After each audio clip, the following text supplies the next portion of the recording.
গত সময় উপস্থিত হয়েছেন সুনামগঞ্জ জেলা যুবদলের ভারপ্রাপ্ত সভাপতি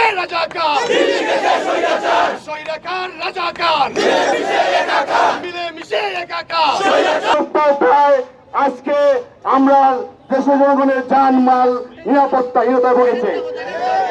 তাই আমরা এই অন্তর্বর্তীকালীন সরকারের কাছে জোর দাবি জানাই, অবিলম্বে দেশে অবাধ নিরপেক্ষ সুষ্ঠু একটি নির্বাচনের অতীব জরুরি হয়ে দাঁড়িয়েছে। অবিলম্বে আপনার নির্বাচন দেন, নির্বাচিত এই সরকারের কাছে ক্ষমতা হস্তান্তর করুন।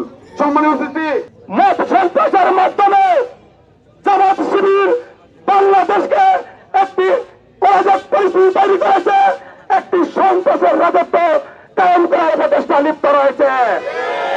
বাংলাদেশ জাতীয়তাবাদী দল দিল্লি গেছে শহীদ স্বাধীনতার ঘোষক শহীদ রাষ্ট্রপতি জিয়াউর রহমানের ছবিকে পদদলিত করে এই ৭১-এর নির্লজ্জ ঘাতক দালালরা, এই জামাত শিবির ঘাতক চক্র যে দুঃসাহস দেখিয়েছে, বাংলাদেশ জাতীয়তাবাদী যুবদল সেই ৭১-এর ঘাতক জামাত শিবিরকে তার দাঁত ভাঙ্গা জবাব দেবে। টাকা রোজগার এবং মানুষকে ইন্ধন দেওয়া ছাড়া তাদের বিকল্প আর কোন কাজ নেই। বাইরে আমরা বলতে চাই,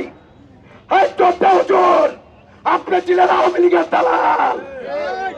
আজকে বরিশালের সিটি নির্বাচনে উনি দাঁড়িয়েছিলেন, দেখছেন ছাত্রলীগের ছেলেরা খুশি দিয়ে উনার দাঁত ভেঙে দিয়েছিল। বাইরে আর আজকে উনি বাংলাদেশে এসে বাংলাদেশ জাতীয়তাবাদী শক্তির আন্দোলনের ফলে ছাত্র জনতার গণ অভ্যুত্থানের মাধ্যমে এই স্বৈরাচার খুনি হাসিনা ভারতে পালিয়ে গেছে। সংগ্রামী জাতীয় বন্ধুরা আমার,